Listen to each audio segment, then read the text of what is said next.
Hello friends, welcome back to our channel Harshasri cars. Friends, ఈరోజు అయితే Maruti Suzuki Swift Dzire VDI diesel vehicle second owner 2,02,000 kilometre తిరిగింది. Vehicle వచ్చేసి original, కాకపోతే touch ups ఉన్నాయి. Body పరంగా అయితే 100% ఉంది. ఫ్రెండ్స్, వెహికల్ వచ్చేసి తెలంగాణ స్టేట్ జగిత్యాల అవైలబుల్లో ఉంది. వెహికల్ యొక్క కాస్ట్ చూసినట్టయితే 3,70,000 చెప్తున్నాం. కొద్దిగా బార్గెనింగ్ ఉంటుంది. మల్టిపుల్ స్క్రాచెస్, చిన్న డెంట్స్ అయితే ఉన్నాయి. వెహికల్ వచ్చేసి 100 టచ్ స్క్రీన్ ఉంది. రివర్స్ కెమెరా ఉంటుంది. టైర్లు వచ్చేసి 50% ఉన్నాయి. ఫ్రెండ్స్, వెహికల్లో 4 పవర్ విండోస్ ఉన్నాయి. పవర్ స్టీరింగ్ ఉంటుంది. 100 టచ్ స్క్రీన్ ఉంటుంది. ఫ్రెండ్స్, ఒక్కసారి రీడింగ్ అనేది చూసుకోండి.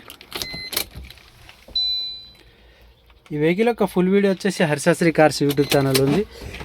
సెకండ్ కీ కూడా అవైలబుల్లో ఉంది. సీట్ కవర్లో వచ్చేసి 100కు 50-60% అయితే ఉంది. ఎవరికైనా ఇంట్రెస్ట్ ఉంటే నా నెంబర్కి కాల్ చేయవచ్చు. Okay friends, thank you for watching. జై హింద్, నమస్తే.